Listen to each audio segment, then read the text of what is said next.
Blaze, for the many organizations they played for, MiG, Azubu, CJ Entus, fielded some of the all-time great League of Legends lineups. Some that were champions, some that were contenders. And the interesting thing about that core group is that they were always a top team in Korea and therefore in the world. They were only outside of the top 4 teams in Korea based on strength, not necessarily actual final placing, in the last ever season of OGN Champions, which was summer 2014, before they switched to LCK and before Flame left and before they merged into CJ Entus with the Frost lineup. There's no team or no core in the history of League of Legends with that level of longevity in terms of, like, we're talking like 2012, 2013, 2014, like almost 3 years with the same like core general people or style overall. Eventually, admittedly, they did move a lot of the players out. We have to consider Lost Boy, Flame, Ambition, and then obviously Lost Boy and Ambition previously with Reapered. It's hard to define core, but even SK Telecom, I mean, they have 2 radically different lineups overall. There's no real core in the history of League of Legends with that level of longevity of being a top team in Korea and therefore a top team in the context of the world, even if you didn't always go to Worlds, and obviously they didn't accept on any occasion, actually. It's also worth pointing out that because they played so many years ago, they actually did play outside of Korea, so on an international level, every year except the last one, 2014. So to put this in context, let's just quickly run through the splits they played in of OGN and see what I mean. So in OGN Spring 2012, they won that split, so by the end you could consider them the best, but you could have made a debate anyway because of how good Frost were, that maybe they were top 2, but let's say they were the best for the moment since they won that one. Summer 2012, this was where they finished top 4. They were clearly a top 4 team. Winter 2012, they were top 4. They had their chances to go to the final. Spring 2013, I mean, they finished top 2, so you can consider top 2, but obviously up until the final they were the best, so we'll just say top 2 again. Summer 2013, they were top 4, even though they didn't make it to the semi-finals because of who they ended up playing and the circumstances, which I'll get into later. Winter 2013, they were top 4 again here, even though again they didn't make it to the semis, again for circumstances I'll go into. Spring 2014, they made it to the top 4. They played some very close games, might have been in the final, might have finished 3rd. Lastly, summer 2014, they were a team where this was where they didn't even make the playoffs. So reasonably, I mean, at best you're going to say, what, they're top 8 there, maybe worse, depending on how you break down who actually should have been in the playoffs and who shouldn't and all the rest of that jazz. So 7 straight OGN seasons as a top 4 team. So incredible stuff, and yet how many titles did they get out of that? How many OGN titles? 1 in the first ever season. So here's the thing. The problem that Blaze had is the nightmare situation, the most tortured position you could be in if you're a contender, which is where you're good enough to contend for the title, to get deep in the tournaments, to play closely against the teams that are the best and end up being the champion, but you're not quite good enough to be the champion. That's the worst position to be in. It's like they always say in professional sports in the North American system, that when you're stuck in that kind of position there, yeah, you usually have to ride it out because you're hoping there's a breakthrough or a player improves or you get another player, and that's what puts you over the top to win. But the problem is you could waste the whole window that you have to win your championship with that period of time, whereas it's very costly and risky to blow up the whole team, maybe kick out loads of the players, kick out a star player who's good but not quite good enough, bring in a new player, and then hope that you can build back up the championship. Difference is, though, sometimes that move might have been the correct one to take. It's just that usually, in general, people don't do that. They just hope for the best, even if the same thing keeps happening each season. So the big problem Blaze had, like I said, is they would be top 4 7 straight seasons, but they were essentially always losing to the best team, happened many times, or another one of the top 3 teams, so the 2 to 3 teams that are above them. And so consider this fact. On only 2 occasions out of those, out of those 8 OGN seasons, only twice, so in other words, on 6 of the 8 occasions, the team that eliminated them made the final. So in 6 out of 8 OGN seasons, the team that beat Blaze, eliminated them from the playoffs, made it to the final. And of the 2 times that didn't happen, One of them was when Bullets beat them in the winter season of 2013, and it was purely because of how stacked the top side of the bracket is that Bullets themselves didn't make that final. So it would have been 7 out of 8, but Bullets didn't make that final because they had to beat SKT in the semi-final, and we all remember that as the split where Bullets was this clear second best team in Korea. So, I mean, consider that. I'll run through it quickly for you. So the first split, OGN Summer 2012, obviously they win that one anyway. No, on Spring, there's the one they'd won. So then you go over to the summer season. So actually, remember, out of the 8 seasons, they won one of them. So on 6 occasions, they didn't make the team that beat them didn't make the final. And on the 7th, the only other one was when Bullets didn't make the final. But that's because Bullets was the second best team, but the bracket meant that they'd been drawn the same side. So anyway, summer 2012 was when they lost to Frost, who were going to be the champions in the semi-final. Winter 2012, they lost to Frost again, semi-finals. Spring 2013, they lost to Ozone in the final. Summer 2013, they lost to Katie Bullets, who went to the final and finished second. Winter 2013, they lost to... Oh, and by the way, Frost were runners-up in 2012. Let me see. Summer 2013... so Winter 2013, Katie Bullets finished third. Spring 2014, they lost to Shield, who finished runners-up. And 2014, they failed in the group. Now, one of the reasons as to why the team had so much problem winning the title or getting so deep is an interesting piece of trivia is they were famously bad at blind pick. They were actually one of the worst teams at blind pick in the history of League of Legends. And when you consider that in OGN, that was a famous detail where the deciding 5th game of a series, and later on in LCK, it's certainly the 3rd game of a certain series in the playoffs, would be decided by blind pick. This killed them many, many times. And this is actually what's interesting is this kept them out of a world championship, the Season 2 World Championship. They lost in blind pick there. And they would have made 3 more OGN finals than the 2 they made if they'd have won the blind pick games they'd played in semi-finals.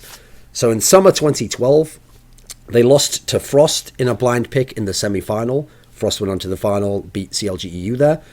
In winter 2012, they won their one ever blind pick game, which was against Incredible Miracle in the quarterfinals of the tournament, then went to the semi-finals and lost 2 blind picks to Frost in the semis, because that was a very weird format where for that one split, in the semi-final only, you had to play 2 best-of-5 series, and if it had gone 1-1 in best-of-5s, there was going to be like a super tiebreaker match. But instead, they played 2 best-of-5 series. The first best-of-5 went to the 5th game. Frost won that. Famously, Frost used to have an unbeaten record in blind pick for a while until OGN Club Masters. Then the second best-of-5 came. They got to the 5th game of that. Frost won that as well. The Season 2 Regional was to decide who went to Worlds, obviously. They lost to Sword in the 5th game there, in the final of that. OGN Summer 2013, which was the one where they played Katie Bullets in the round of 8. They lost in the blind pick of that, famously the Ryu Z game where he wrecked them. I mean, a lot of you might be that famous to him, but that was actually a great game for him in a blind pick and on Z, so it kind of counters the way people think of him now. Spring 2014, they had 2 key blind picks. One in the semi-finals against Najin Shield. That was the one where Ambition picked LeBlanc, knowing that Goong was going to pick LeBlanc, and Goong was a fantastic LeBlanc player, so we had a mirror match up there. And then in the 3rd place game, they played Ozone, the same lineup that went on to become the dominant world's champion later that year. And it went all the way to a 5th game, and Pawn picked Yasuo, went utterly fucking mental. And that's one of the reasons why later on, months later, when Jat's like, Pawn isn't known for his Yasuo, or whatever the comment was, I criticised him and other people criticised him. Now, interestingly, the style of play that the team had very much was one of the reasons as to why they weren't able to break through and find the ultimate success of not just being good or very good, but being the best or being at elite level. The style of play was a lot to do with it, and then the style of play was also predicated on the players they had. So then it's personnel. So if you look at the style of play, you look at it and you see that essentially it was this amazing one-dimensional late game approach to the game. Now, remember, this is the thing that Monte Cristo coined the 6th man, where they early in 2013 learned how to manipulate waves. And what they would do was they would give up the first dragon of the game, let the other team take that, in favour of just being able to freeze a wave for Flame, the top laner, and sometimes Ambition, the mid laner, have them both farm up, so that while the other team was going and getting the dragon and getting the team gold, so remember that was global gold back then, so that went to all the members of that team, Flame and Ambition, the 2 carries of Blaze and two of the best players in Korea at the time would be getting all the similar sort of gold onto themselves, and therefore they would be getting super farmed up, and then when Blaze went to the late game, they'd be incredibly powerful and they'd have all the items they needed, and they were a very good team fighting team at the time, arguably second best only to Azubu or CJ Frost, whichever they were called at the time. Now, what's interesting about this approach is that when Flame was the best top player in the world and the best player in the world, obviously it's a great concept to get him super farmed up and get him and kill everyone. A bit like when CLG used to go late game, because then you have Froggen with 6 items and he was the best player in the world and the best mid lane at the time. So we can understand early on why this was an incredible approach and why this allowed them to have that 13-0 streak in that spring split and looked like they were going to win that title. The problem was, this played to Flame's strengths, got him super farmed up. He's a fantastic farming player anyway, gets him leads in lane. But in the era after spring and summer, when you can't really play just the pure carry tops, the damage tops, in this era, when you have to start playing the tank tops and the bruisers, it's almost like they still felt they were forced to do it because they still wanted to allow Flame time to farm up and just get slight advantages there and get some items to be good in the team fight later, which worked to a degree, but it wasn't as good as some of the other eras. Because remember, late 2013 was when SK Telecom and their pick comp star was wrecking everyone. When KT Bullets was moving around the map, pulling off different cool objective steals and stuff. All these aspects, vision control was very big. It didn't play into the meta of its time, so they were still extremely good. They were very good in many ways. And it was effective, and it worked, it just wasn't the most efficient and it wasn't the most effective way to do it. And so even if it would work, it's very hard in a best of 5 series to make that approach work 3 out of 5 times, because it's a defensive approach and you're banking on the late game. So let's go through, and I'll address the roster issue towards the end. So let's just go through some of the splits and you can see the different rosters they had and how they were able to perform. So the first roster they had was the one that was Reaper as the top laner and shot caller, Helios jungler, Ambition mid laner, Captain Jack AD carry, and Lost Boy as the support. They were the sister team to Frost, who were the best Korean team. And in the first split, they actually, in the playoffs, in the groups, they beat Fnatic, which is the one with Shushay, Xpeke, Lamia, all those guys. Then they got into the playoffs. They beat CLG North America, the CLG Prime, the one with Doublelift and Shouster and Hotshot and all those guys. In the semi-finals, they played OP, which was actually a team that had some very skilled players at the time, but not a lot of people remember them now. They beat those guys 3-1. And in the final, Frost, their sister team, with Lokodoko, Madlife, all those guys, were favoured to win, but actually Blaze upset them, and it was mainly Ambition and Reaper carrying. So top and mid carrying and having really incredible performances that won them that series, and that really defined the way the team would be played from there on out. Then, not that long afterwards, like a couple of months after, the team went to MLG Summer Arena in America, and this was where they had this weird group stage where you played like 3 games against each opponent, and then you played, in the final, the top 2 teams went and played a best of 3. So they thrashed TSM, who were the dominant North American team at the time, 3-0. They beat Black, a team that had Svenskeren and Reckless on it, much younger players, 3-0. They beat Curse, the North American team, 2-1, so they only lost 1 game in this sit. And then they went to the final, played TSM again, and won 2-0. And at the time, again, Reaper was phenomenal, and he really beat the fuck out of Darius in this series. Darius had to learn the hard way that there was a different level between Western and North American top laners and those elite carry top laners that Korea not only was spawning now, but would go on famously to spawn, including in Blaze. Then, a couple of weeks after that, you had OGN Summer, so they were defending champions. In the group stage, they played World Elite, but that was pre-clear love from FCZF, so this wasn't the World Elite lineup that became super duper good, but it was obviously the lineup that had Wei Zhao and Messiah in it. They beat them in the group stage. In their quarterfinals, they played Zenix Storm. They managed to beat them quite easily. Then they lost to Frost in the semi-finals in a blind pick, and then they lost to Najin Sword, who was actually famously a rival of theirs for a long time, and Maknoon obviously was a carry top laner, in the third place decider, so they finished 4th at that season. They went to the regional, lost to Sword again, this time in blind pick. That loss there, failing to go to Worlds after at one point in time maybe even being the best team in the world, saw Reaper either leave or get kicked. No one to this day still quite understands exactly what happened with it, but he left. Supposedly the team didn't believe in his shot calls anymore. He was a fantastic player, but for whatever reason. Now a week later, they recruited a player called Goldtech, who would later be called Flame. Now we'll get into that later, because what's interesting is, their first big tournament, really, after that, they didn't use Flame, actually. They used Shy, who was the top laner of Frost, and who had won OGN and have finished top 2 at Worlds. They used him as a sub for Blaze to go to the MLG Fall Championship, which was in November of 2012. And at this tournament, Shy actually himself pulled off a carry performance and was the MVP of the whole tournament and wrecked the whole thing. And they beat a bunch of Western teams, and then they'd lost to Najin Sword, McNoon's team, in the upper bracket. But in the final, they had to win 2 best-of-3s to the 1 best-of-3 of the guys from Sword, and they won both of them. And Shy was just incredible in this tournament, and they won the tournament. So they come back to Korea and they put Flame into the lineup. Now, before we get into OGN Winter, which technically overlapped with this, we'll go through the other tournaments that finished before then. So IPL 5 came along. This was a very stacked tournament, except that Blaze were the only Korean team there. There was no Najin Sword, there was no Frost. It wasn't stacked in that sense, it was just every other good team was there pretty much from the West. And unfortunately, because they'd won the online qualifier, it was Blaze going and not teams like Frost, etc. So they were using Flame here at its first international event. And in their group, they lost to World Elite. Okay, fair enough. World Elite went on to win the tournament, went on to be the best team in the world. But they also lost to the Fnatic team that just brought Reckless in.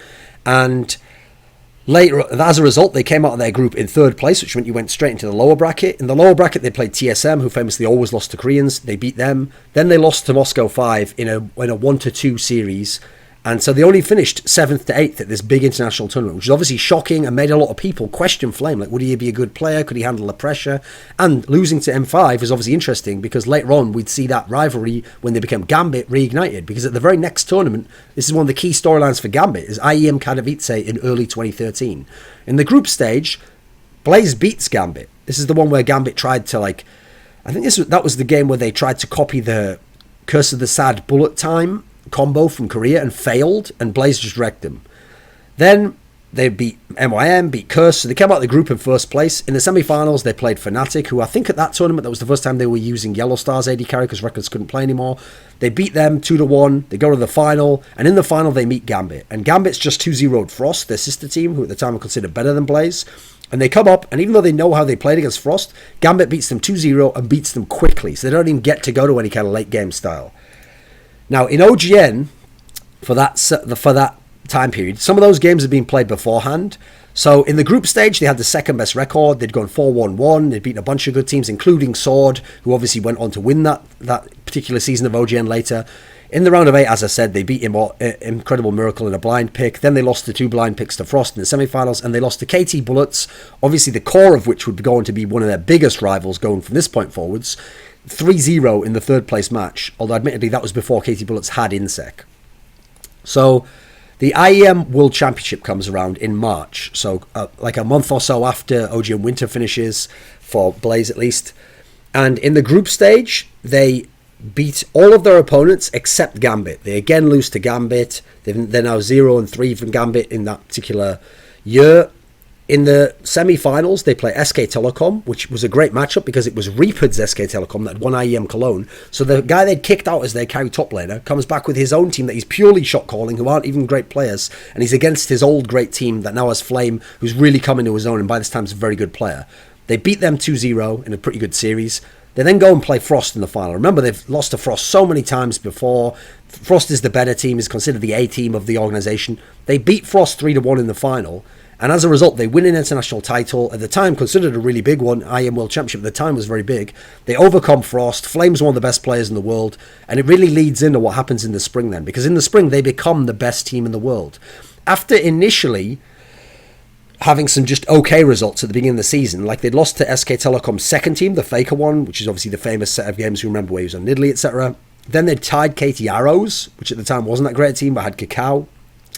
Then what happens is, they beat MVP Ozone. They beat MVP Blue. They beat Najin Sword.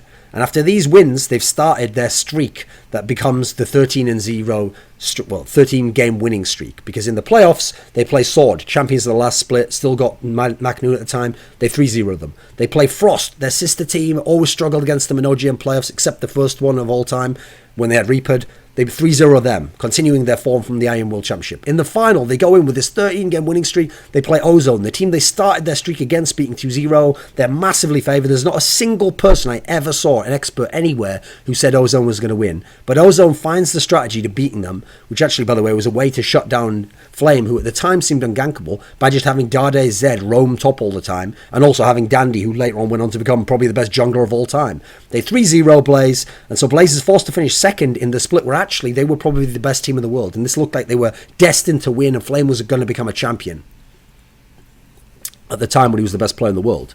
Now, going into the summer, already they're starting to have issues, because first of all, KT Bullets have gotten a lot better, SK Telecom's got a lot better, and so in the group stage, they beat the Stealths, Jin Air Stealths. They tied Sword, who changed their lineup. They hadn't got McNew anymore, they had Expression now, from what I remember. Tied them 1-1, and then they tied CTU, which was like a university team. So they had to play a tiebreaker against CTU, they beat them, and they went into the playoffs. Now in the playoffs, because they came out, I actually forget if they finished first or second in that group. Actually, yes, this is one of the areas where it's key to notice this subtlety, because actually, by winning the tiebreaker, Blaze won their group. They finished first place in their group. And if you know the way OGN used to work, is you used to, number one seed in a group, from a group, used to always get a team that had finished second in another group, but it was randomly drawn. So, in theory, they could have gotten Shield, who at the time was much weaker than the other teams out there who were second place. They could have gotten Falcons, which was the new name for Reaper's team, who obviously they would have been a favourite to beat. And instead, of the three teams they could have gotten, the team they got was KT Bullets, who beat them in a blind pick at 3-2 series, then went on to the final and only lost that season by one game in the final. So when you consider KT Bullets is one of the best lineups of all time, they got really hard done by in this draw here. Like, even if they'd have met them in the semis, they'd have at least finished top 4. Or maybe on the other side of the bracket, they could have played SK Telecom. There's a lot of different ways this could have gone. Oh, they could have gone to the final, obviously, if KTB had had someone else from the other side of the bracket. So I feel like this is one where they finished 5th to 8th, but they were a better team than it looked like on the results alone. So as a result, because they failed to make top 4 for the first time in a split, they had to go to NLB for the first time ever. Now, interestingly, in NLB, they lost to Sword in the first playoff round and only finished 5th to 8th. And this was when Sword, famously, would have not that great team lineups as they kept changing players in the OGN seasons. But then in NLB, after having a bit of time together, they'd get pretty good, but then they'd change rosters again. Now, at the regional, they had to play KT Bullets, the team that had beaten them before, in the first round, and they got swept 3-0 by KT Bullets. But again, obviously the second best team at the time. As a result, after yet another regional they failed to make Worlds, they chop and change, they make some moves, and this time they kick out Helios, the jungler, who did have a lot of issues. They kick out Captain Jack, who unfortunately was terrible in lane, and so since they couldn't get to the late game, it had become a liability. They bring in Daydream and Emperor. They also brought in Baimei, which is an interesting detail, which we'll get to in a second. Daydream would be the jungler, Emperor would be the AD carry, and Baimei was a mid laner. And that's a key detail that we'll get into in a second, because then they played this tournament, the World Cyber Games Korean qualifier. So even though this is only a domestic qualifier for the World Cyber Games, because it's all the best Korean teams, it actually in its own way is an incredibly competitive tournament that in some senses is harder to win than Worlds in a degree, because you have to play all the other teams in Korea, not just potentially 2 other Koreans and then all the international teams. So in the group stage, they lost a game to Frost, which meant they had to play against KTB Bullets, their famous rival team that always beat them, in a wildcard game. They beat them. They then beat Zenix Storm, they beat Najin Sword, the team that had beaten them in NLB. They beat Shield in the semi-finals, and in the final they played Samsung Blue of Porn fame and the Deft, etc. And the reason why they played Samsung Blue in the final is because Samsung Blue had beaten SK Telecom, the reigning world champions, in a previous matchup. In the final, they beat Samsung Blue and they win the WCG Korea tournament. So you can see they're incredibly strong with this new lineup. But here's the key detail that you need to understand, is that early on in those group stage games, they tested out not just using Daydream and Emperor as the jungler and AD carry, but they used Baimei as the mid laner. And because it didn't go well, I think he played in the Frost game that they lost, they just lost faith in it immediately, as some of the CJ organizations, so some of the Korean orgs in general were known to do after one bad game, pulling someone out of the lineup. Pulled him out of the lineup and brought back Ambition. And the key thing to note was, Ambition was still a very good mid laner, he just wasn't elite. He wasn't like a super world class, he was just very good still, like above average in OGN terms. And so the problem was, they'd been gambling that Baimei can be the future, but they saw he had early problems, so they thought, right, get Ambition back in, he's a known quantity, we know he's very good, and he can help us in this tournament. And because they then went on to win that tournament and beat Blue, the team who'd upset SK Telecom, they thought, fuck it, we'll just keep this lineup with the new jungler and Eddie carry, we'll just keep Ambition, he can still be a good second star. And he was a good second star, he just wasn't good enough, especially in an era when their star player, their primary carry, their world-class player was the top laner Flame, who because of the tank top bruiser meta later couldn't be as effective as he had in the past. So they needed a lot from the mid laner still. And that's why they would often lose a lot of the blind picks, because Ambition wouldn't hold up 3 out of 5 games. So going forward from that, they go to World Cyber Games as the Korean representative. They actually went, I think it was like 10-0. They went undefeated at this tournament. And the only good team they played was in the final. They played OMG, the Chinese team, who had beaten World Elite already. I think it was the last tournament, actually, for that legendary World Elite team. And OMG, in theory, was supposed to be very dangerous, because obviously this is the team that had been at Worlds and had impressed us with how good they were, even though they only finished in the round of 8. Then they'd taken in the bot lane of Positive Energy, who had just won the LPL and were a fantastic team. So the bot lane was Name, amazing AD carry at the time called Devil, and Sika, his support. And they brought that bot lane in to go with OMG. If you remember OMG, they were a top heavy side of the map team, top side of the map heavy team, of top laner Going, jungler was Loveling, and obviously the mid laner was Cool. So adding in this, it looked like a Chinese super team. But actually they beat them 2-0 and they beat them relatively easy. So they won another big international tournament that year. They then go back to Korea and play OGN. Now in the group, they get the SK Telecom team. So that means they get the world champion and the reigning OGN champion. They tie SK Telecom S, the one that was like, obviously like Easy Hoon and all those guys, Bang, etc. They tie them 1-1. And then they lose to SK Telecom K, the team that was the world champions, 0-2, as you'd expect. Then they beat a team called NB 2-0. As a result, they had to play SK Telecom S in a tiebreaker. They beat them there, and they got into the round of 8. Now, in the round of 8, what do you know? They draw KT Bullets again in the round of 8.